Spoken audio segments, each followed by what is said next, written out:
반갑습니다. 오늘은 34쪽 제작품을 할 차례입니다.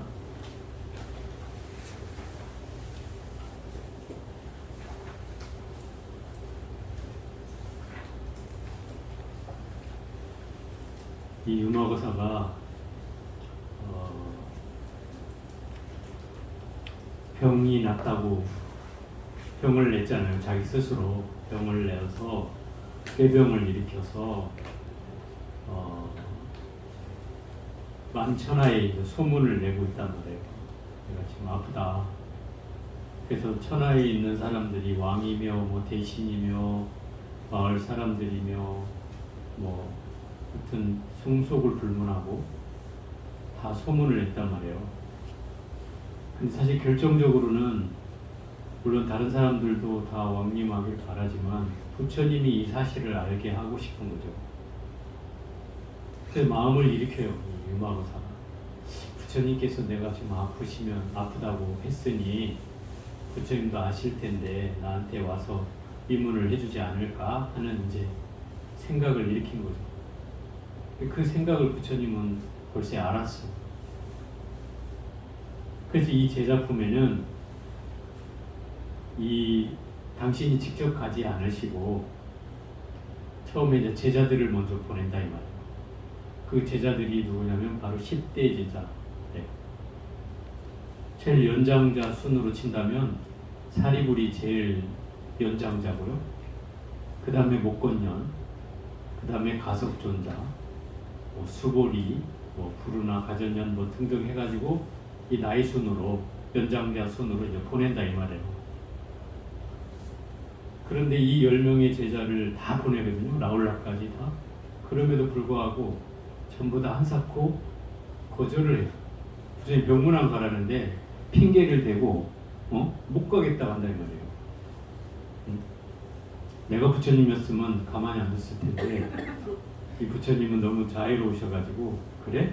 그러면 목건년이 가라. 저도 어찌어찌하여 못 가게 되어 있습니다. 그래? 그러면 가섭이 네가 가라. 저도 어찌어찌하여 못 가겠습니다. 그래? 그러면 수보리가 가라. 라고 10명을 다 이렇게 하는 거예요. 근데 10명이 다 거절을 해요. 제자들이 다 거절하니까 이제 이 사장이 바로 보살품의 보살품. 보살이 등장한다. 근데 보살을 보내. 야, 문수보살 네가 가라. 사립 무슨 보살을 다 가라 그러는데 맨 마지막에 간 보살이 사실 문수보살이죠. 문수보살도 사실 거절을 하고 싶었지만은 모든 보살이 다 거절하니까 당신도 가긴 가요. 근데 거기에서 이제 이 하이라이트가 이제 전개되는데 그건 아마 뭐 다음 학기에나 나올까 싶어요. 어찌 됐든 중요한 건 부처님께서 문병을 가라는 말을 듣고 이 제자들이 한사코 거절하는 이유가 있다. 변이 있어요. 그 변을 통해서 이 유마거사가 가르치고자 했던 그 가르침이 핵심이 드러난다. 그걸 통해서. 그러기 때문에 이게 중요하다라고 하는 거예요. 결국 이 유마경의 본질이 그 유마거사한테 꾸짖음을 당한 이 사리불, 목건년, 가섭 등등의 이런 제자들을 통해서 유마거사가 얘기하고자 하는 뜻이 고스란히 드러나게 된다. 이제 그걸 보면 유마경의 어떤 핵심 자락을 한 귀퉁이라도 우리가 얻어들을 수가 있다. 그 말이에요. 자, 한번 읽어가면서 해보겠습니다. 그때 장자 유마일은 생각하였다. 내가 병으로 몸져 침상에 누워 있는데 세존께서 대자비로서 어찌 연민하며 위문하지 않으실까? 이 생각을 일으키자 부처님께서는 유마일의 그러한 마음을 아시고 사리불에게 이르셨다. 그대가 유마일에게 가서 문명하여라. 사리불이 이렇게 부처님께 말씀드렸다. 세존이시여, 저는 그에게 가서 문병하는 일을 감당할 수가 없습니다. 왜냐하면 기억해보니 제가 옛적에 숲 가운데 앉아서 나무 밑에 좌선을 하고 있었습니다. 그때 유마엘이 호련히 나타나서 저에게 말하였습니다. 사리불이여, 이렇게 앉아있는 것만이 반드시 좌선은 아닙니다. 좌선이라고 하는 말은 앉을 좌, 고요할 선자예요. 앉아서 고요히 수행하는 것을 좌선이라고 해요. 그죠? 그런데 앉아있는 것이 좌선인데 앉아있는 것만이 좌선이 아니래. 유마가사가 꾸짖는 거예요. 좌선이란 삼계 가운데 몸과 마음을 드러내지 않는 것이 좌선이요, 멸진정을 일으키지 않으면서 온갖 위를 나타내는 것, 이것이 좌선이다. 말이 좀 어려워지니까 설명부터 해볼게요.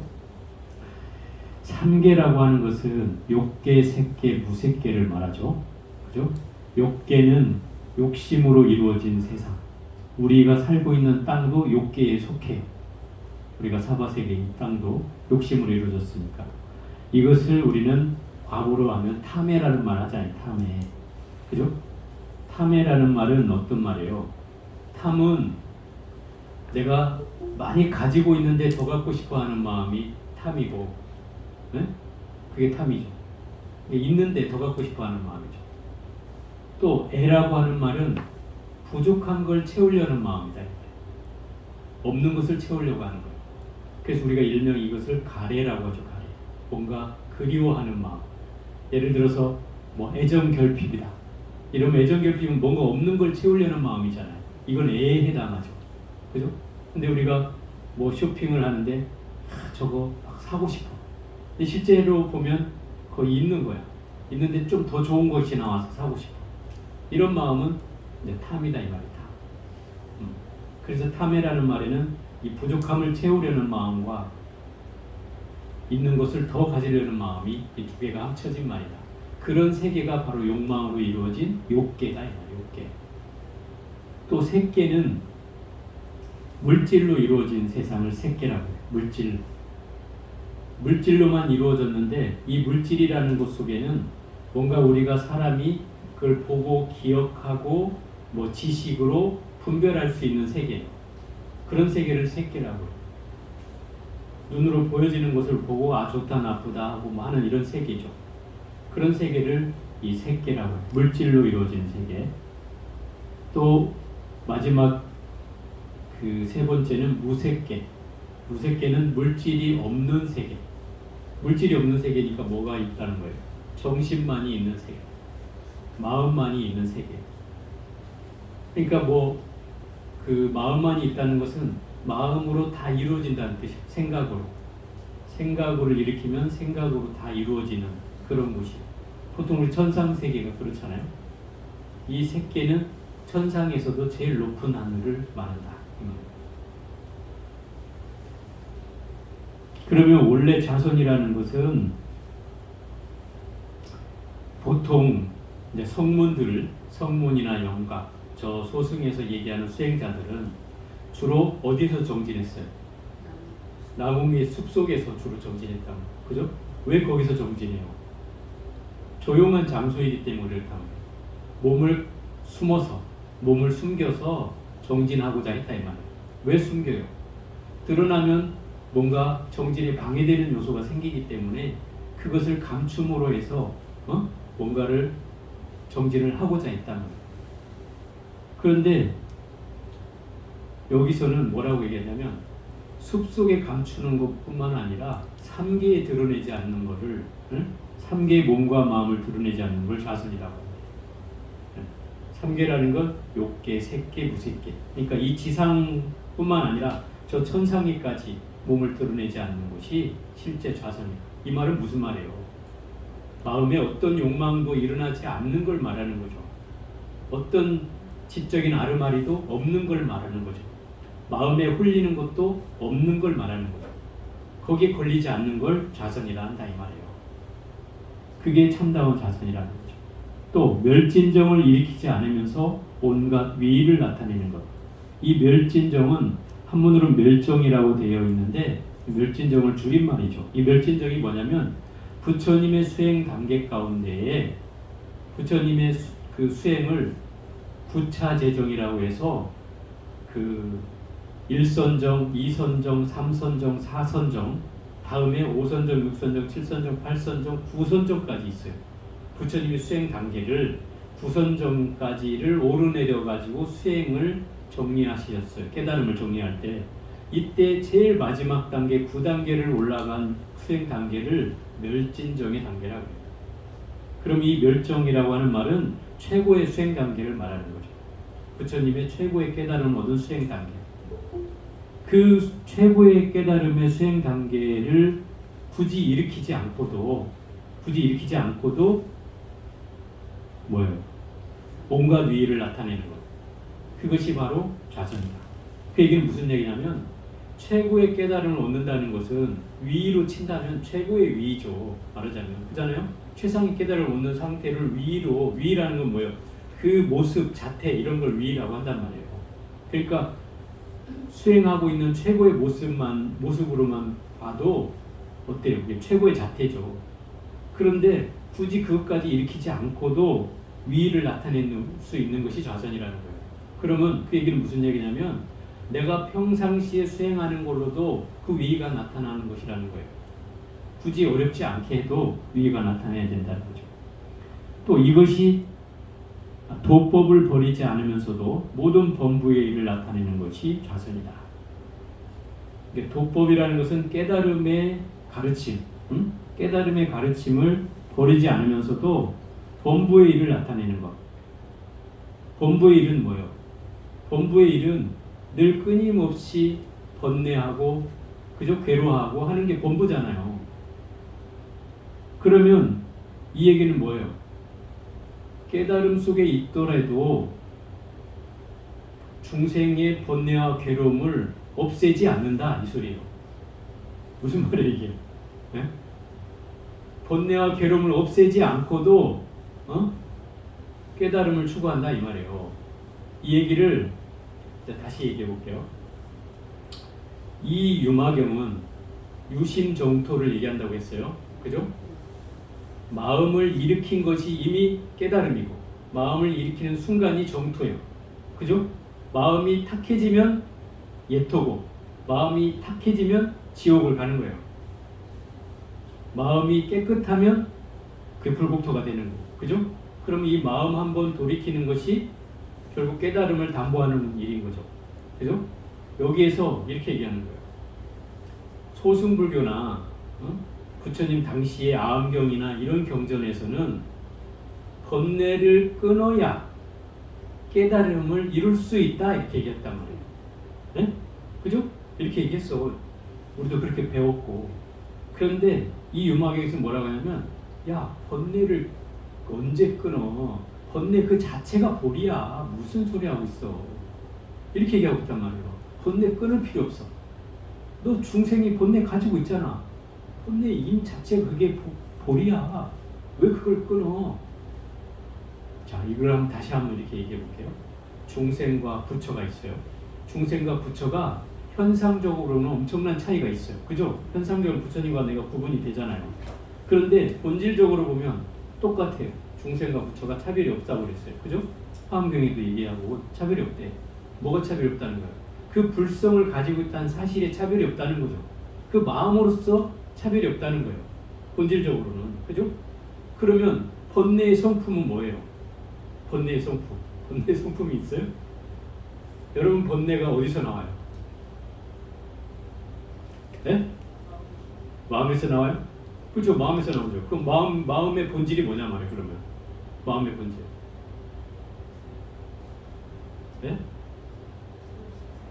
마음의 본질은 텅 빈 거예요. 이걸 공한 거예요. 공한 거. 지금 얘기했잖아요. 중생의 본질과 부처의 본질이 같다 그랬죠. 그럼 왜 같은 거예요? 그 불성으로서 같은 거예요. 그죠? 그럼 불성이라는 건 있는 거예요? 없는 거예요? 이건 공한 거예요. 공한 거. 텅 빈 거란 말이에요. 그죠? 텅 빈 거예요. 진리의 본질도 텅 빈 있는 거고 부처의 본질도 텅 빈 있는 거예요. 그게 공이라는 거예요. 공. 왜 자꾸 공 하냐면 진리 자체는 뭐라고 얘기할 수가 없다는 거잖아요. 본질 자체가 저 허공과 같다 이 말이에요. 허공과 같아. 그래서 텅 비어 있는 거란 말이에요. 그러니까 그걸 있다고 할 수 없다는 거잖아요. 마찬가지로 불성의 본질도 나의 본질도 텅 비어 있는 거야. 아무것도 없는 거야. 그래서 있다고 할 수 없다는 거예요. 나는 지금 현상적으로 존재할 뿐이지. 인연화합에 의해서 잠시 인연에 의해서 여기에 존재할 뿐이지 나의 본래 모습은 텅 빈 거라는 거예요. 본래 그 자리를 찾자면 텅 빈 거라는 거예요. 그래서 본래 그 자리로 돌아가면 뭐예요? 그 자리로 돌아가는 거예요. 이게 반본하느냐. 본래 그 자리로 돌아가면 텅 빈 곳으로 나는 돌아가는 거라는 뜻이에요. 그래서 본래 자리로 돌아갔기 때문에 이걸 본질로 보면 생멸이 없다 이렇게 얘기하는 거예요. 생멸이 없어. 나 현상적으로는 생멸이 있지만 본질적으로 보면 본래 자리로 돌아간 거라 이 말이야. 그래서 온바도 없고 간바도 없다 이렇게 얘기하는 거예요.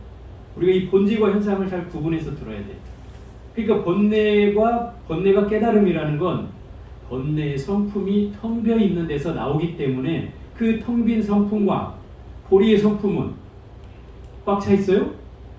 보리의 성품도 텅 비어 있잖아요. 그죠? 그러니까 보리의 성품과 번뇌의 성품이 같아요? 달라요? 같잖아요. 이걸 말하는 거다 이 말. 그러니 번뇌를 끊어서 보리를 따로 이룰 거 없이 바로 번뇌 그 자체가 보리다 이 말. 이해가 돼요? 이해가 안 되는 표정인데. 그러니까 여기에는 우리가 알아야 될 게 뭐냐면 마음으로 공유가 된다 이 말이에요. 마음으로. 번뇌의 성질로 보리의 성질과 공유가 되는 거예요. 이게 굉장히 중요한 거예요. 왜 중요하냐면 이제 이걸 알아먹어야 이제 선사들이 하는 소리를 알아먹을 수가 있어. 선사들이 하는 소리를. 예를 들어서 뭡니까? 기존에 우리가 배워왔던 그 가르침들의 순서를 우리가 역사적으로 알아야 돼요. 체계를 좀 알아야 돼. 그래야 이게 왜 이렇게 변했고 이것이 선으로 나아갈 때는 어떻게 또 달라지는지를 좀 알면 이게 이제 재밌어지는 거예요. 사상적인 발전이 되기도 하고 그 시대적 상황과 맞물려서 조금씩 이제 교리가 변하게 되는 시점인데 이 유마경의 핵심은 불이본문이잖아요. 불이본문은 뭐예요? 둘이 아닌 거잖아요. 그럼 둘이라는 게 상정이 돼야 되는 거예요. 그죠? 둘이 아닌 게 되려면 둘이 상정이 돼야 둘이 아닌 게 나오는 거잖아요. 그럼 중생과 부처 이렇게 번뇌와 불이 그죠? 이런 경계가 계속 나온다 이 말이에요. 이거를 잘 헷갈리면 안 돼. 이 두 개가 왜 나오겠어요? 둘이 아니라는 걸 설명하기 위해서 나오는 거다 이 말이에요. 네? 그러면 지금 여기서 말하는 걸 봐봐요. 멸진정이라는 것은 수행의 최고 단계라고 했죠. 온갖 위를 나타내는 건 중생의 경계예요. 그러면 결국 이 부처의 경계나 중생의 경계가 다르지 않다 이 말이에요. 이런 거예요. 또 도법을 버리지 않는다. 이건 수행자가 하는 일이잖아요. 그럼 여기에 또 범보의 일은 뭐예요? 중생의 일이잖아요. 그럼 결국 중생과 부처가 둘이 아닌 거라는 거예요. 이걸 설명하기 위해서 좌선을 할 때는 이 두 경계를 걸리지 말라는 거예요. 두 경계에 중생의 경계로 예를 들어서 이렇잖아요. 좌선을 하고 있는데 제가 소리를 치면은 소리가 여러분의 귀에 들렸어요. 그죠? 그럼 그동안에 마음은 어디로 가요? 소리 나는 쪽으로 갈 거 아니에요. 그죠? 그럼 마음이 밖에 있어요? 안에 있어요? 밖으로 날아왔어. 밖으로. 내가 이게 치는 순간 밖으로 나왔어. 여러분이. 그죠? 나왔지? 이게 나온 거야. 이게 이럴 때 밖에 있다고 할 수 있어. 네? 그런데 내가 과거의 기억을 떠올려. 네? 과거의 기억을 떠올렸더니 옛날 이 비 오는 날 내가 뭐 했지? 그냥 아랫목 뜨뜻한 데 앉아서 부침개를 부쳐 먹던 생각이 일어났어. 네? 일어났어. 이 경계는 내 안에서 일으킨 경계죠. 그죠? 내 안에서 내 생각으로 과거의 기억을 떠올린 경계란 말이야. 이건 마음이 안에 있는 거예요. 이런 걸. 이게 마음이 안에 있다고 하는 거예요. 그러면 이 안에 있는 것이 옳은 거예요? 밖에 있는 것이 옳은 거예요? 네?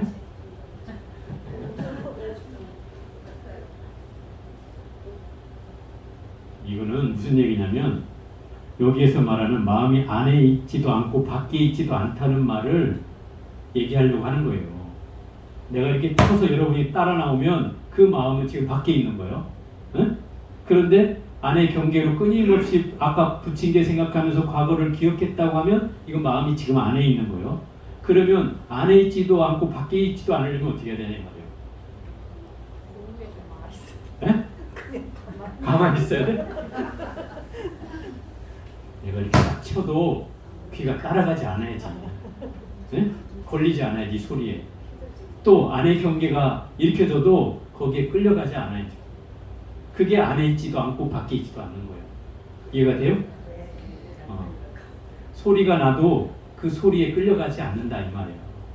내가 정진을 하고 있는데 밖에서 소리가 나면 내가 거기에 끌려가면 이미 마음은 밖에 가 있는 거예요. 그럼 정진이 되겠냐 이 말이에요. 안 되겠죠. 또 안에 있어 있는데 밖에 소리는 내가 차단을 했어. 근데 안에서 자꾸 망상이 일어나. 이 망상 때문에 계속 빨려간단 말이에요. 그거를. 그러면 이 마음의 경계에 또 걸린 거잖아요. 그죠? 그럼 안에서 걸린 거다 이 말이에요. 이게. 그럼 안 밖으로 걸리지 말라는 것은 그 소리에도 끌려가지 말고 망상에도 끌려가지 말라는 거예요. 그러면 안에 있지도 않고 밖에 있지도 않다. 이렇게 된다 이 말이에요. 그게 좌선이라는 거예요. 이해가 되죠? 또 온갖 견해에 움직이지 않으면서 37조도품을 수행하는 것이 좌선이며 이랬어요.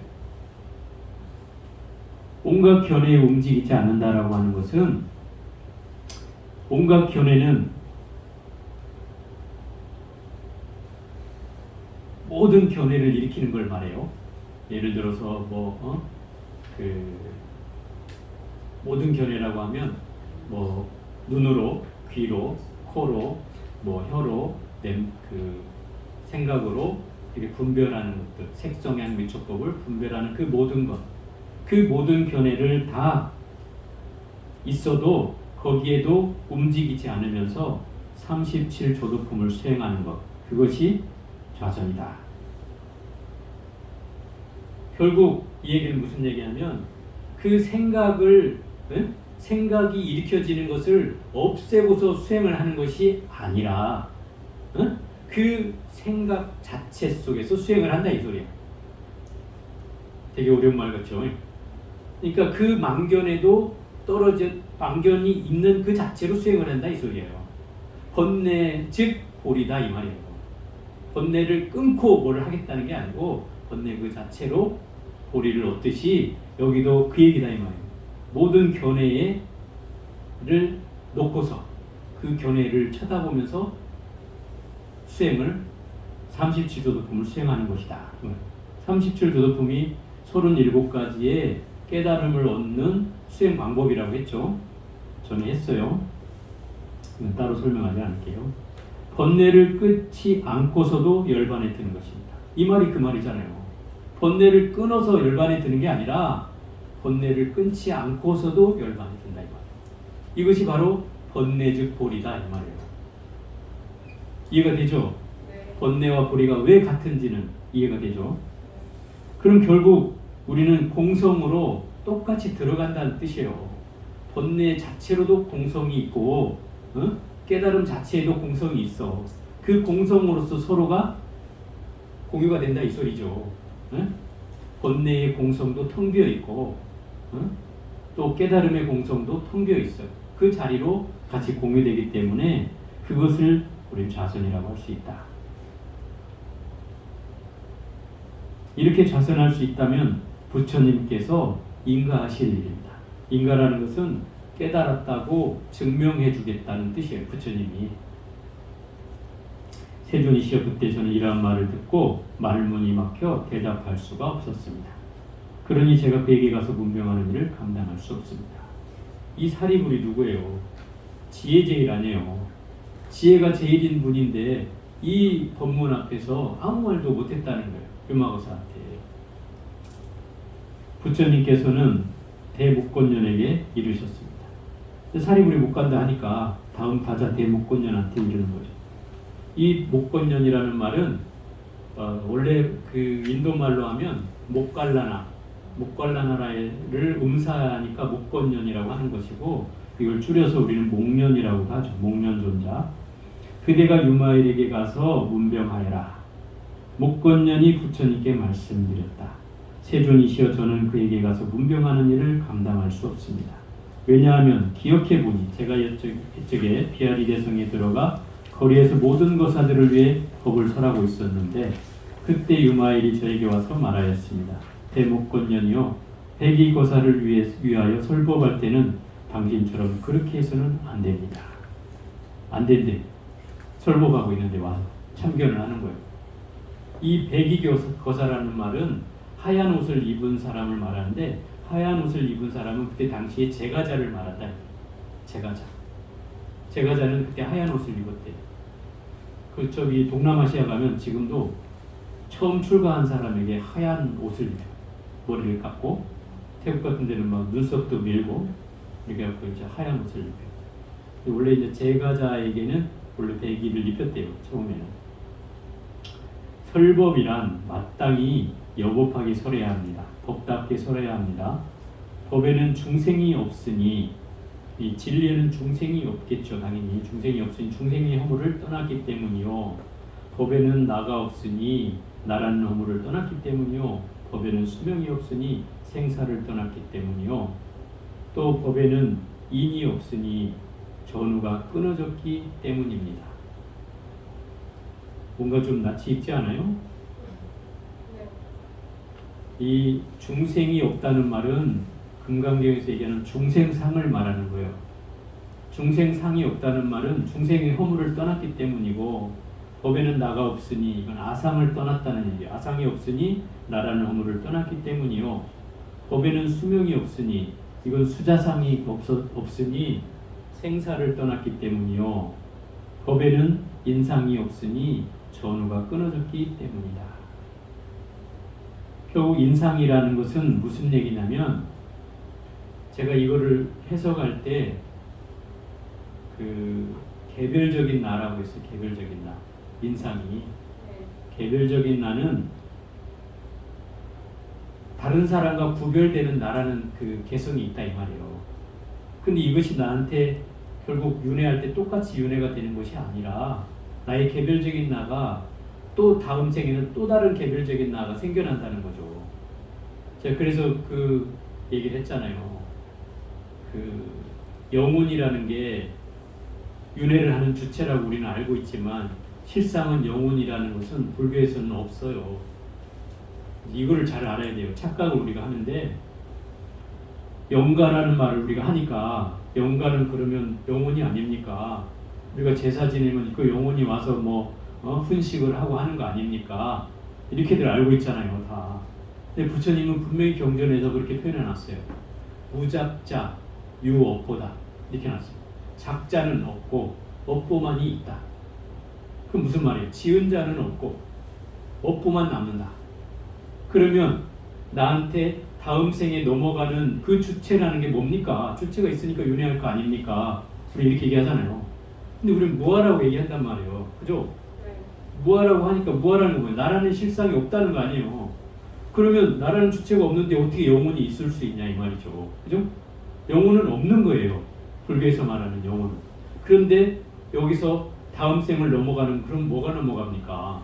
이렇게 얘기하잖아요. 이때 부처님은 업보가 넘어간다 그래요. 업보는 있다. 근데 그 비유를 어떻게 드느냐면 불이 타고 있다. 나무에 불이 타고 있어. 근데 이 나무에 불이 타고 있는데 이 불이 꺼져갈 쯤에 옆에 있는 나무가 다가와서 굴러와가지고 옆에 나무에 불이 붙어서 옮겨 붙었다. 그리고 전에 불은 다 타서 꺼졌어. 그리고 이 불이 옮겨 붙고 나니 또 그 불은 활활활 타고 있다. 바로 우리가 생을 넘어가는 걸 이 불의 비유로 든다 이 말이야. 그러면 이 나무의 본체는 사라져 버렸어. 그죠? 탔던 나무는 사라져 버리고 다른 나무에 옮겨 붙었어요. 그러면 이 업은 전해지지만 그 작자는 다른 사람이 될 수 있다 이 말이에요. 이해가 돼요? 네. 그래서 영혼이 없다고 하는 거다 이 말이에요. 그래서 나가 없다고 하는 거예요. 아트만이 없다. 그게 실체가 없잖아요. 다른 업으로 전이될 수 있다 있는 거죠. 그러니까 업은 그대로 전이되지만 결국 그 지은 자는 없다 이 말이에요. 이걸 잘 알아야 돼요. 그러니까 업의 주체가 있다라고 우리가 생각하면 착각이 되는 거예요. 영혼이 아니고 업보와 업식은 남아요. 우리의 업식은 고스란히 남지만 그러나 그 업식은 내 영혼이 받는 건 아니다. 다른 업식이 받는 거예요. 그걸 착각하면 안 돼요. 그래서 전후가 끊어졌기 때문에 앞뒤가 없는 거죠. 그러니 인이 없다고 할 수 있고, 또 법은 항상 고요하니 모든 상을 멸하였기 때문이다. 이 고요하다는 말은 청정적연하다 뭐 이렇게 표현하는 건데, 그 진리는 본래 텅 비어 있는 거예요. 네? 텅 비어 있는 거예요. 텅 비어 있다는 건 저 허공과 같이 텅 비어 있어요. 그러니 그 텅 비어 있는 곳이 당연히 고요할 수밖에 없잖아요. 그래서 진리는 항상 고요하고 청정하고 또 텅 비어 있다고 얘기하는 거예요. 그러니까 여기에 모든 상이 다 떠나져 있는 거죠. 상이 없는 거죠. 상이 있다면 그건 법이 아닌 거죠. 상이 있는 자체가 법이 아닌 거예요. 그죠? 이 얘기는 뭐냐면, 우리가 나라고 하는 실체도 공하다. 금강에서 얘기하잖아요. 나라는 실체도 다 공하다. 다 텅 비어 있다. 그래서 공이라고 하잖아요. 그럼 법이라는 실체는 안 공하냐? 법의 실체도 공하다. 법도 텅 비어 있다. 법도 텅 비어 있는데 우리는 법이라는 것을, 저 소승불교에 그 공부하는 사람들은 그 법은 텅 비어 있지 않다고 얘기했어요. 법은 있다. 어떻게 부처님 법이 사라지냐? 부처님 법이 있어야지. 그건 절대화된 거다. 이렇게 얘기했단 말이에요. 그런데 이게 대승불교로 오면은 무슨 소리야? 야, 나도 없는데 법이 어떻게 있어? 말도 안 되지. 내가 공하면 법도 공한 거야. 금강경에서 이렇게 주장하기 시작했단 말이에요. 그러니까 그것 갖고 이제 뭐가 일어나? 대론이 막 일어나는 거예요. 저 소승불교와 대승불교가 막 대론이 일어나서 그 소승불교와 대승불교가 이제 갈리게 되는 거예요. 그래서 그런 여러 가지 이유들이 이제 생겨나는 거예요. 근데 사실 부처님의 본래의 가르침으로 보면 법도 공해야 맞는 거죠. 그래야지 이게 설득력도 있고 논리적으로도 맞아. 아니, 나는 공한데 법만 존재한다고 하면 그러면 뭔가 실체를 인정하는 말 아니냐 이 말이에요. 그럼 우리가 뗏목을 뭐 버릴 이유가 없지. 뗏목을 지고 가야지. 그렇잖아요. 금강경에 뗏목을 그 버리라고 하잖아. 그런데 그 법이 있다고 하면 그 법을 지고 가야지. 고마우니 지고 가야지. 그렇게 된다 이 말이에요. 또 법은 상을 떠나 있으니 반연하는 대상이 없으며, 모든 상을 떠났기 때문에 반연하는 대상이라는 것은, 반연이라는 건 이런 거예요. 내가 손을 피면 그 손의 기운이 퍼져서 뭔가 메아리에서 돌아오듯이, 또 내가 소리를 지르면 그게 메아리셔서 나한테 돌아오는 걸 반연이라고 하는 거예요. 내가 인연을 어떤 작용을 해서 나한테 돌아오는 과정을 그 반연이다 표현해요. 그러니까 상이 없는데 당연히 반연하는 대상이 있을 수가 없죠. 반연하는 대상이 없기 때문이며, 법은 이름이나 글자가 없으니 언어가 끊어졌기 때문이며, 진리라고 하는 게 이름과 글자가 있을 수 없는 거잖아요. 그것은 이름과 글자가 만약에 있다고 한다면 그건 방편이죠. 중생을 구제하기 위해서 필요로 하는 언어나 말이 된 것이니까 그것은 방편이지만, 실상은, 진리는 이름이나 글자가 없으니 언어가 끊어졌기 때문이다. 언어도단이죠. 법은 말이 없는 것이니 각관을 떠났기 때문이다. 만약에 말이라고 한다면, 말해지려고 한다면 그 깨달음과 수행을 얘기하는 거잖아요. 부처님이 깨달음이 이런 것이다. 그러니까 그것을 떠났기 때문에 말 자체가 필요 없다는 거죠. 또 법은 모양이 없으니 허공과 같기 때문이며, 어떤 모양도 없으니 허공과 같게 공하다 이 말인 거죠. 공하다. 또 법은 희론이 없으니 필경공이기 때문이며, 여기서 희론이라는 말은 이제 자꾸 말로써 논리를 회피해가는 것을 이제 희론이라고 해요. 그러니까 무슨 얘기냐면, 진리는 변화하지 않는 진리잖아요. 불변하는 진리. 또 그 진리라는 건 텅 비어 있는 성질로서 여기서 말하는 뭐 어떤 진리를 말하는 건데, 이 희론이라는 것은 자꾸 뭐 말장난하듯이 요리 빠져나가고 조리 빠져나가고 하는 거를 희론이라고 한다. 그래 희론을 일삼지 마라 하는 건 말로써 자꾸 뭔가를 그 부처님의 말씀을 재단하는 것을 말하죠. 그런 거를 이제 희론이라고 해요. 그런 희론이 없으니 필경공이기 때문이며, 여기서 필경공이라고 하는 말은 공은 공인데 궁극의 공이라는 거예요. 궁극의 공. 필경이 마지막 끝내 이런 뜻이잖아요. 궁극의 공. 궁극의 공은 뭐냐면 공한 것도 또는 공하지 않은 것도 다 떠나는 게 필경공이라는 거예요. 네? 공한 건 뭐예요? 모든 상황이 다 텅 비어 있다고 우리가 얘기하잖아요. 실상은. 그런데 텅 비지 않은 것도 있다는 거예요. 텅 비지 않은 것. 그게 뭐예요? 텅 비지 않은 것은 유죠, 가유. 그리고 유식해서 얘기하는 이 현상은, 만물의 현상은 존재한다. 그죠? 이거 긍정적으로 보면 존재한다. 현상은. 그러나 이게 실제하지는 않지만 잠시 있는 것이다. 그래 가유라고 한단 말이야. 가유. 그 있다고 얘기한다. 이걸 불공이라고 얘기할 수 있죠. 그러면 공과 불공을 둘 다 떠났다. 이게 필경공이다 이 말이에요. 그럼 뭐예요? 불의를 두 개를 떠난 거니까 불이다 이 말인 거죠. 또 법은 내 것이 없으니 내 것을 떠났기 때문이며 소유가 없다 이 말인 거죠. 법은 또 분별이 없으니 모든 인식을 떠났기 때문이며, 분별이라는 건 그런 거죠. 우리가 인식함에 있어서 뭐 어떤 사물을 인식할 때 내 눈으로 보고 귀로 듣고 코로 냄새 맡고 혀로 맛보고 이러면서 사물들을 인식하고 그것을 좋다 나쁘다 어쩌다 뭐 하고 분별을 하잖아요. 이런 분별이 있으면 인식이 있다는 거죠. 그죠? 어떤 인식을 하고 있는 거잖아요. 근데 이 분별을 하지 않는다는 것은 결국 그 인식을 떠났기 때문에 가능하다 이 말이고, 법은 비교할 수 없으니 상대가 없기 때문이며, 이미 비교치를 진리 자체는 비교할 수 있는 대상이 아니잖아요. 비교할 수 없으니 상대가 없기 때문이며, 법은 인에 속하지 않으니 연에 있지 않기 때문이며, 법은 인연법을 떠난다 이 말이에요. 왜? 법이라는 건 진리 그 자체이고 텅 비어 있고 또 무자성이고, 무자성은 뭐예요? 자성을 갖고 있지 않은 거다 이 말이에요. 법은 텅 비어 있어서 자성이 없는 거예요. 그러니까 영기라고 얘기하잖아요. 영기와 무자성이라는 건 같은 말이에요. 자, 영기는 긍정적으로 봤을 때 세상의 모든 존재는 인연법에 의해서 존재한다. 그죠? 여러분 다 인연법에 의해서 존재하잖아요. 이걸 우리가 영기법으로 보면 지금 존재하는 거라고 얘기해요.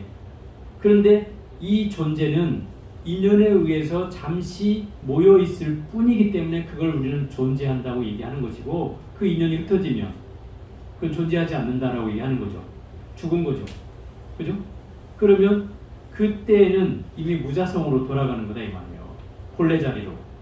그걸 공이라고 해요. 그래서 공과 무자성, 연기는 같은 말이다 이 말이에요. 어떻게 보느냐의 차이일 뿐이다. 그거예요. 그러니까 법은 인연에 속하지 않기 때문이고, 또 법은 텅 비어 있어서 법의 성품과 같으니 모든 법에 들어가기 때문이며, 모든 법이라는 것은 어떤 법이든지 간에 만입의 설신, 색성향, 위촉법이든 뭐 이런 것들이 다 법의 성품을 가지고 있다 이 말인 거죠. 모든 법에 그래서 들어있기 때문이며, 또 법은 여여함을 따르니, 여여라는 것은 진여라는 뜻이기도 해요. 진여는 진리 그 자체다 이 말이에요. 진리 그 자체, 본래 그 자체, 그게 여여라는 말의 뜻이에요. 그 여여함을 따르니 따를 것이 없기 때문이며, 또 법은 실제에 머무르니, 이 실제라는 말도 실상과 같은 말이에요. 여기서 말하는 법성, 여여, 실제, 이 말은 다 실상이라는 말이다 이 말이에요. 실상. 실상은 뭐예요? 본래 모습. 본래 모습. 나의 본래 모습은 텅 비어 있다고 그랬죠. 그 공성이 바로 실상이다 이 말이에요. 그럼 법성은 진리의 성품을 말하는 거니까, 어찌 보면 나의 성품은 공성인데 법의 성품도 있잖아요. 그 법의 성품을 법성이라고 한다 이 말이에요. 그런데 어쨌든 이 말들은 다 실상을 표현하는 말들이다. 여여라는 말이나 법성이나 실제라고 하는 말은 다 실상을 표현하는 말이다. 이 실제에 머무르니 모든 치우친 생각에 움직이지 않기 때문이며, 치우친 생각이라는 것은 어떠한 변화에도 움직이지 않는다 이 말이에요. 어떠한 변화가 일어나도, 생각의 변화가 일어나도 움직이지 않는다. 실제라는 건 실상과 같으니 실상에 머무르는 것은 결국 어떤 변화가 있다는 뜻이 아니잖아요. 그 실상 자체는 본래 모습 자체니까 그 공성에 내가 개합이 되면 공성 그 자체가 되는 거잖아요. 그럼 거기에 뭐 변화가 있어요? 없죠? 또 법은 동요함이 없으니 육경에 의지하지 않기 때문이며, 진리는 동요하는 것이 아니잖아요. 움직이는 것이 아니니 육경에 의지하지 않는다는 것은 육경이 뭐예요? 색성향 외촉법. 그게 육경이잖아요. 그건 무슨 얘기예요? 아까 한 얘기하고 똑같아요. 눈으로 색을 보고 아 저거 좋다 나쁘다. 귀로 소리를 듣고 아 저거 내 듣기 싫은 소리야. 아 저거 듣고 싶은 소리야. 냄새를 맡고 아 저거 좋은 냄새네. 아 저거 싫은 냄새네. 맛을 보고 아 저거 좋은 맛이네. 싫은 맛이네. 하는 분별을 일으키는 것은 그 육경에 의지하는 거죠. 그럼 여기서 의지하지 않는 건 뭐예요? 거기에 끌려가지 않는다는 거예요. 좋고 나쁨에 끌려가지 않는다. 좋은 걸 봤어도 거기에 끌려가지 않고, 좋은 냄새를 맡아도 거기에 끌려가지 않고, 좋은 향기를 또 좋은 맛을 봐도 거기에 끌려가지 않는 것을 육경에 의지하지 않기 때문이며, 그러니까 법이 동요하지 않는 거죠. 또 법은 실제로는 오고감이 없어요. 왜? 법성은 텅 비어 있는 거라고 했죠. 본래 그 자리라고 했어요. 네? 그 공성 그 자리. 저 허공이 있는 그 자리가 허공의 공성이고, 나의 본성도 그 허공의 본성과 같아요. 본래 그 자리가 있어요. 그러니 그 자리는 오고 가는 바가 없어요. 오고 감이 없어요. 또 거기는 항상 머물지 않기 때문에 그 텅 빈 성질은 항상 머물러 있지 않다 이 말이에요. 또 법은 진리는 공을 따르고 무상을 따르고 작용이 없는 것을 따르며 되어 있어요. 여기서 공, 무상, 무작 이 세 가지를 삼해탈문이라고 해요. 삼해탈문. 공과 무상, 무작 이 세 가지를 삼해탈문이라고 하는데, 해탈을 얻는 세 가지 방법을 얘기한다. 그럼 공해탈문은 뭐냐? 일체의 모든 존재가 다 공하다고 관하는 것을 공해탈문이라고 하고, 또 무상해탈문은 삼라만상 모두가 평등하다고 관하는 것을 무상해탈문이라고 하고, 또 무작해탈문은 세상 모든 것이 구할 무엇이 없다고 관하는 것. 구할 게 없다.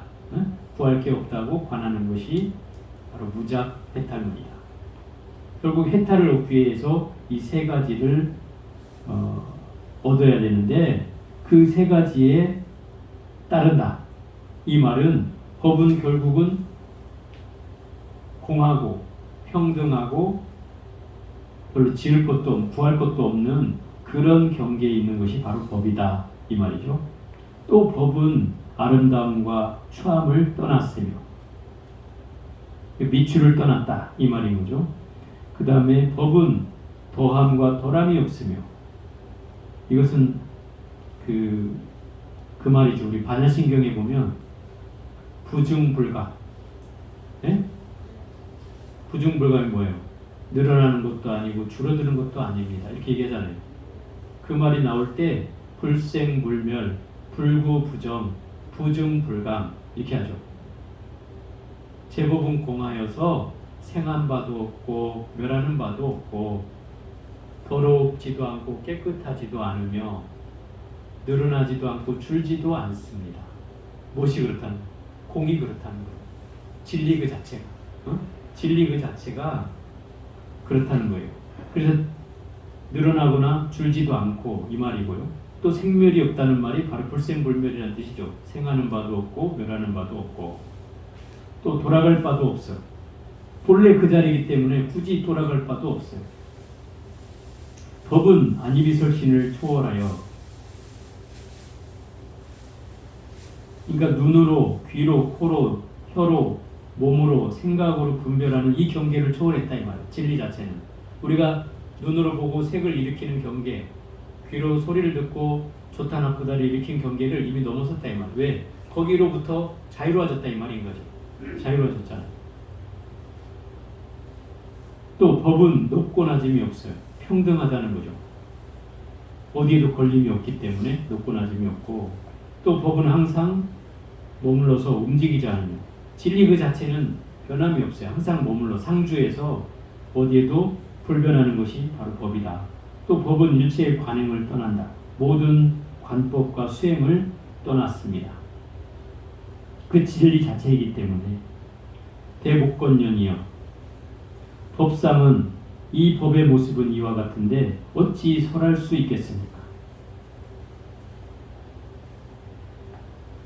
이 설하는 것이 이래야 된다는 거예요. 설법을 이렇게 하라. 그러니 여기서 이 목련존자가 뭐라고 얘기했어요? 아무 말을 못하는 거죠. 무릇 법을 설한다는 것은 설할 것도 없고 보일 것도 없으며, 응? 법을 설한다는 것은 설할 게 없이 설해야 된다는 거예요. 설함이 없이 설해야 된다. 설한 바 없이 설해야 된다. 이 말이 무슨 말이에요? 하지 말란 소리예요? 하란 소리예요? 하긴 하되 거기에 집착되지 말라는 거죠. 그죠? 설하되 설한 바 없이 설하라. 그 말. 부처님이 그 말 하시잖아요. 팔만대장경을 설해놓고 나는 한마디도 설하지 않았다. 왜 그렇게 말해요? 나는 법을 설했을 뿐이지 내가 거기에 어느 것도 집착한 바가 없다. 이 말인 거예요. 그래서 설했지만 설한 바가 없다고 얘기하는 거예요. 팔만대장경을 설해놓고도 그 얘기를 하는 거예요. 또 법을 듣는 이는 들을 것도 없고 얻을 것도 없습니다. 법을 듣는 사람들은 들을 것도 없고 얻을 것도 없이 들어야 된다는 거예요. 듣는 바 없이 듣고 얻는 바 없이 얻으라는 거예요. 그 말이 무슨 말이에요? 듣는 데 집착하지 말라는 거예요. 또 뭘 얻겠다 하고 그걸 집착하지 말라는 거예요. 응? 그게 뭐예요? 집착인 거죠. 그죠? 그러니까 말하는 사람도 설한 바 없이 설하고, 듣는 사람도 듣는 바 없이 들으라. 집착하지 마. 여러분 열심히 적겠다고 막 볼펜을 가지고 막 적는데 이게 이제 얻는 바가 있는 거야. 네? 이미 얻는 바 없이 얻으라고 하는데 열심히 적어가지고 적으면 얻는 바가 있는 거죠. 그죠? 그러니까 뭔가 잘못됐죠. 듣는 바 없이 들어. 내가 맨날 얘기하잖아. 한번 듣고 잃어버려도 괜찮다. 기억도 못하는데 굳이 기억하려고 하면 이게 어리석어지잖아. 이미 이건 어리석어지는 거예요. 그래서 듣는 즉시 그냥 그때 이해하고 딱 잊어버리면 된다. 그런데 이렇게 들어도 잘못되지 않는다. 왜? 여러분이 이제 그 기연을 만날 때가 있어요. 무슨 기연? 내 마음이 개합할 때가 온다. 그러면 그 말이 그냥 내 것이 돼버려 그때는. 응? 그럴 때 이게 개합이 되는 거예요. 딱 마음이 맞아떨어지는 거예요. 그럼 그때 한 깨달음이 일어나는 거고, 그런 마음으로 공부하다 보면 그런 것에 의해서 한 단계씩 한 단계씩 나아가는 거예요. 그 이 법문을 하는 이유는 거기에 있다 이 말이에요. 또 똑같은 얘기를 제가 매번 하는 이유도 거기에 있어요. 여러분들이 똑같은 얘기를 들어도 옛날에 그 무슨 선상가는 평생 30년 동안 주장자 들고 올라가서 똑같은 법문을 하셨대. 30년을. 그럼 30년을 법문을 듣고 있는 사람은 어땠겠어요? 다 외우겠죠. 똑같은 법문이니까 그것도 나처럼 이렇게 너저러게 막 얘기하는 게 아니고 계속 몇 마디 하고 딱 주장자 땅땅땅 치고 내려간단 말이에요. 그럼 뭐 그 듣는 사람은 30년을 했을 때 다 외울 거 아니에요. 그런데도 법문을 들을 때마다 달리 들린다는 거예요. 그게 법사의 힘이기도 하고 듣는 사람의 경계가 달라진다는 것이기도 하죠. 그죠? 내 마음의 경계가 자꾸 달라지면서 그 경계가 들어오는 거예요. 처음에 들었을 때는 이 얘기 같았는데 또 나중에 들으니 이거 다른 내용이네.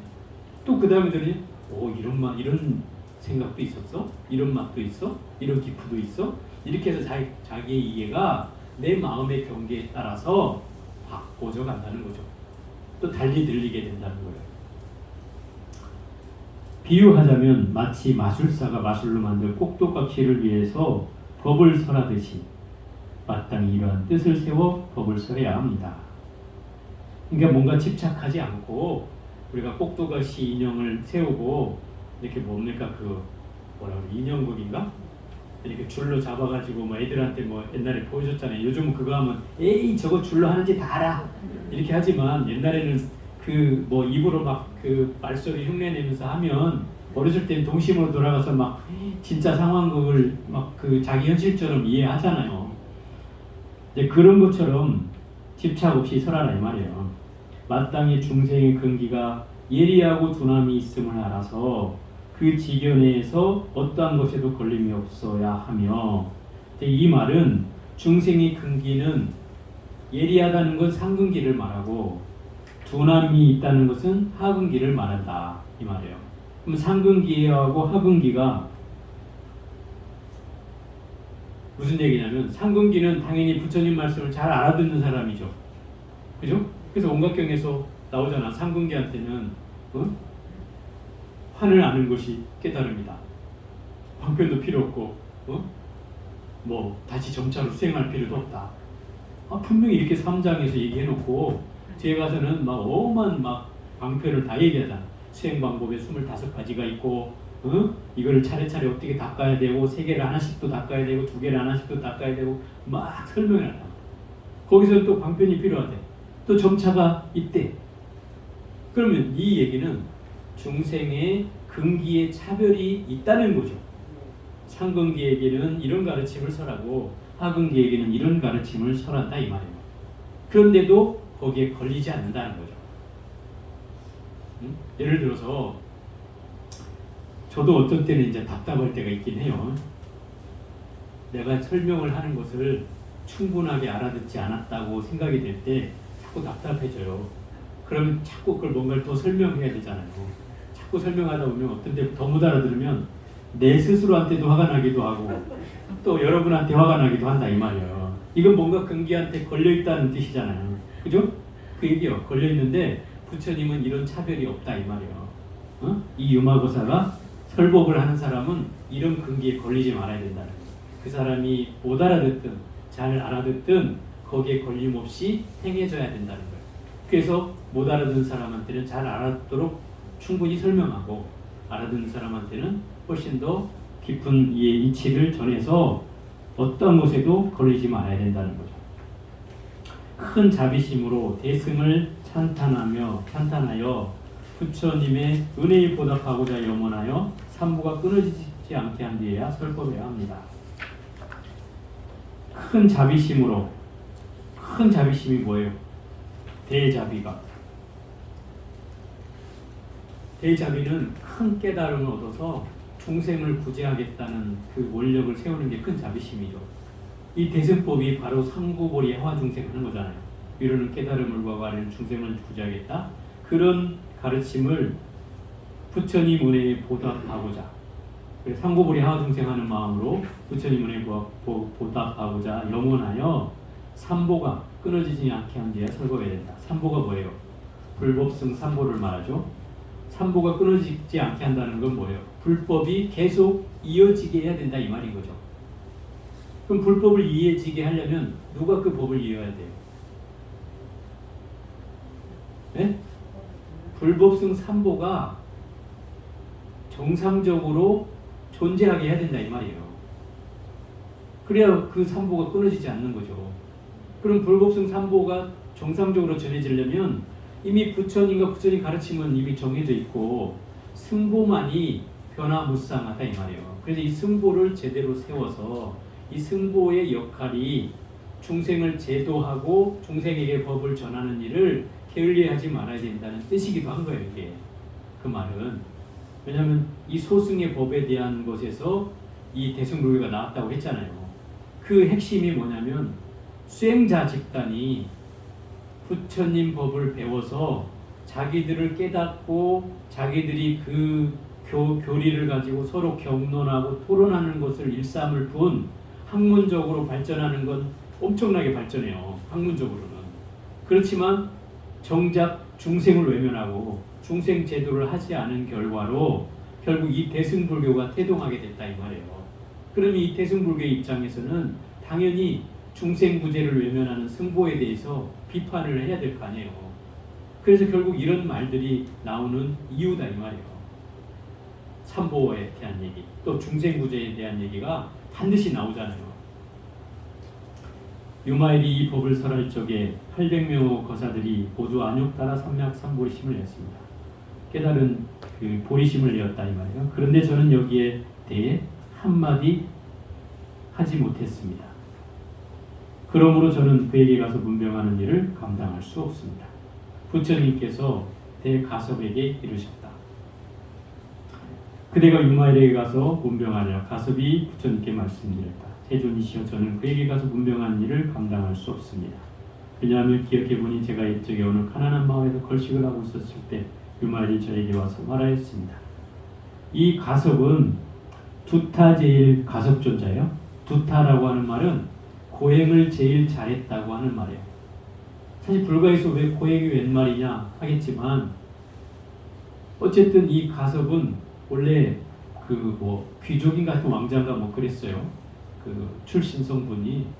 그래서 비단 옷을 입고 부처님하고 나타났는데 부처님은 누더기 옷을 걸쳐 입고 서로 만난 거예요. 그래서 그 가섭에게 그러는 거예요. 이제 깨달음을 열게 하고 또 얻게 하고 이제 부처님이 한 일주일을 같이 보내면서 그에게 깨달음을 전해주고 이제 그 출가를 시키게 되죠. 그러면서 이제 가섭에게 너 참 옷이 참 아름답구나. 그 얘기를 계속 해 부처님이. 뭐 벗어달라는 소리는 아닌데 너 참 옷이 아름답구나 이렇게 하니까 이 가섭이 어쩔 줄을 몰라 한다. 그래서 결국 그 옷을 벗어줘. 그 부처님 그 공양을 올리고 부처님 누더기 옷을 자기가 바꿔 입는다. 그 누더기 옷을 입고 평생을 그 옷을 입었대요. 가섭이. 빨아서 입기는 했지만 끼워지면 또 찢어지면 또 꼬매 입고 또 꼬매 입고 해가지고 나중에 무거워질 정도로 그 옷을 입고 있었다. 그 나중에 경전에 보면 부처님이 그래. 야 가섭아, 이제 웬만치 입어라. 그만 다른 거 입어도 된다. 이래도 그걸 굳이 입고 있었다는 거예요. 그래서 남이 불편해하는 것을 자기는 수행 삼아서 그렇게 했다고 해서 고행제일이라고, 수행두타제일이라고 하는 거예요.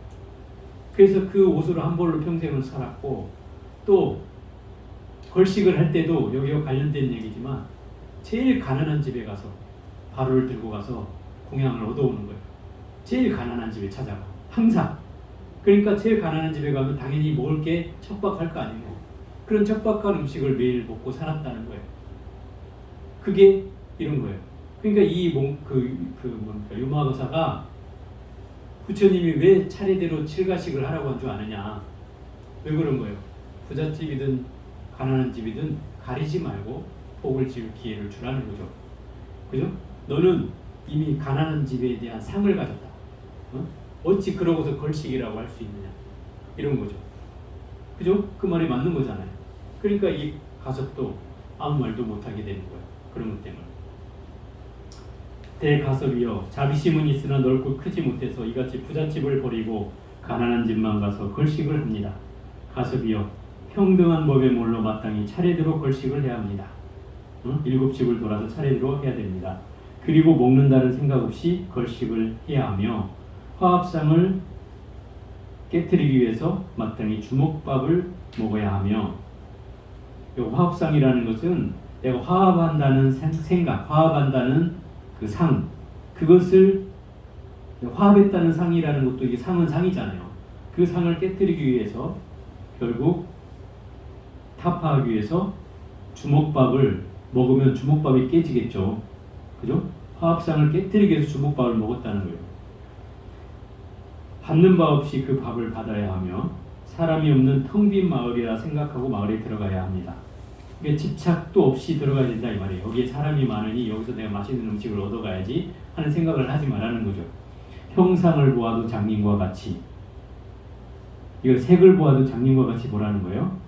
보지 않는 듯이, 또 소리를 들어도 메아리와 같이, 또 좋은 향기를 맡아도 바람과 같이 여기고, 음식을 먹어도 분별하지 않듯이, 온갖 감촉을 느낄 때도 지혜를 증득하듯이 모든 법이 헛개비 모습을 같듯이 헛개비 모습 같듯이 여겨라.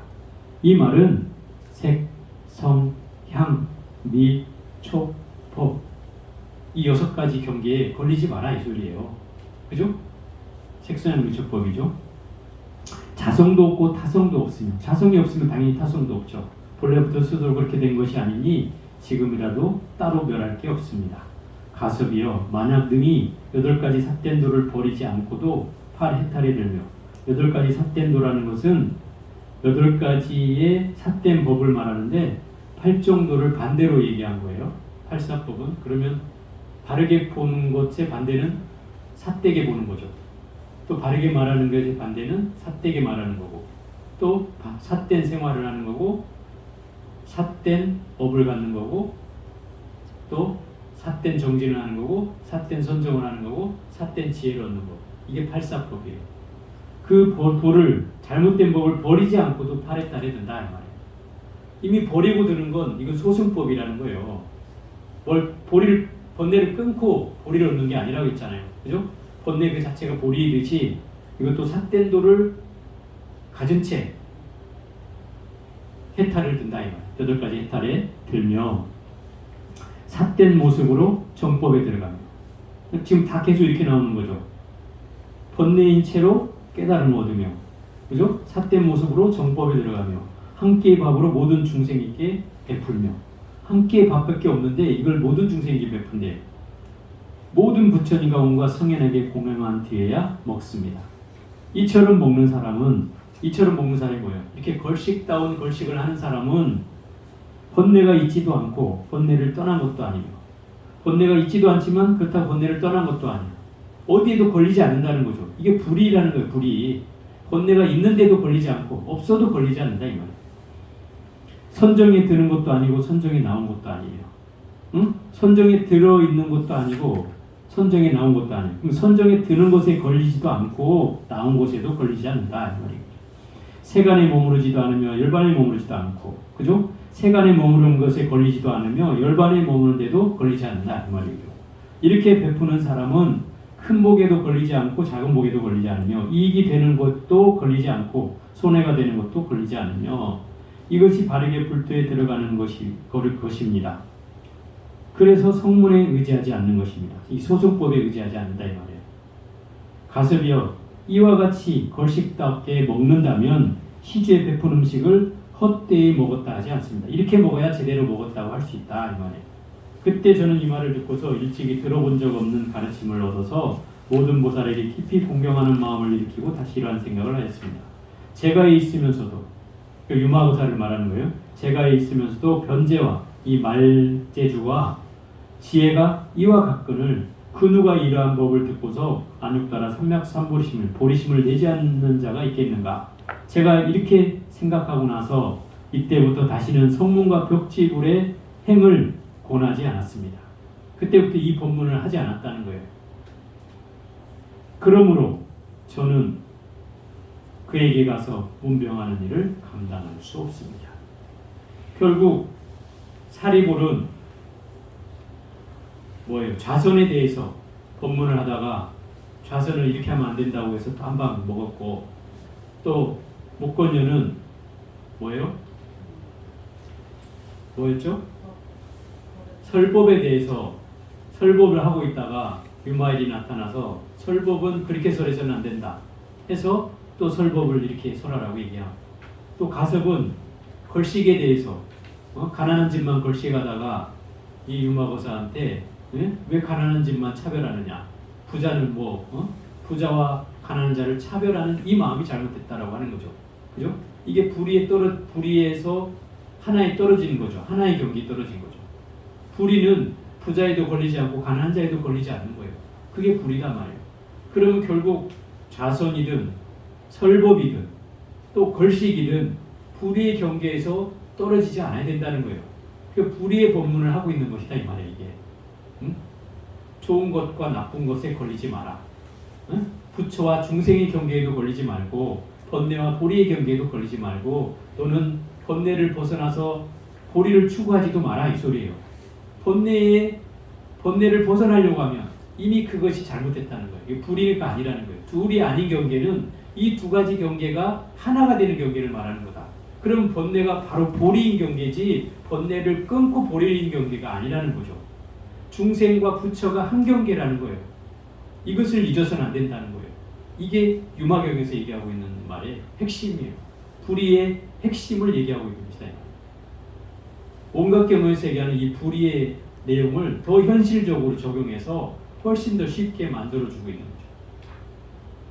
두 가지 경계를 떠나지 않는 거예요. 중생 경계를 버리고서 부처의 경계가 나오는 게 아니고 중생 그 자체에서 보리가 나오고 부처가 나오는 거라는 거예요. 이 얘기는 바로 그 마음으로서 속성이 공유되기 때문에 그렇다. 그 경계를 우리가 깨달아야 된다. 여기는 유심종토, 유심불선, 유심 좌선, 유심 설법, 유심 걸식을 얘기하고 있다 이 말이에요. 오직 마음에 의한 거예요.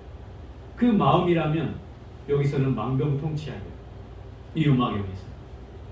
그러면 마음을 내가 걸리지 않는 마음만 내면 모든 게 다 깨달음을 이루는 씨앗이 된다 이 말이에요. 어떤 경계에 걸리지 않는 그것을 얘기하고 있는 것이다. 그러니까 어찌 보면 이 마음으로서 우리에게 자유를 준다 이 말이에요. 이것을 해탈이라고 하는 거예요.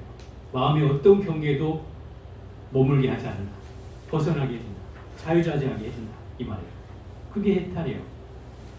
어떤 경계에도 물들지 않게 하기 때문에 먼지도 묻히게 하지 않는다. 그런 경계. 근데 문제는 실상은 이거죠. 먼지를 묻게 하지 않는 게 아니라 먼지 그 자체가 이미 깨달음이라고 얘기하는 거다 이 말이에요. 먼지 그 자체가 보리라고 한다 이 말이에요. 벗어나라고 하는 게 아니야 이거. 내 마음만 바꾸면 된다 이 말이에요. 마음만 바꾸면 그 자리가 극락이고 그 자리가 깨달음이고 그 자리가 보리다 이 말이에요. 거기에 모든 게 있다는 거예요. 그러니 굳이 거기에서 내가 막 열심히 닦아가지고 번뇌를 없애고 중생의 자리를 벗어나서 어떤 부처를 얻고 뭐 보리를 얻고 하는 게 아니다 이 말이에요. 여기에서는 마음 한 자리 거기에 다 있다 이 말이에요. 그것을 우리는 알아야 돼요. 그래야만이 이 유마경이 더 훨씬 재미있는 경전이 될 겁니다. 오늘은 여기까지 해보고 다음 시간에 보겠습니다.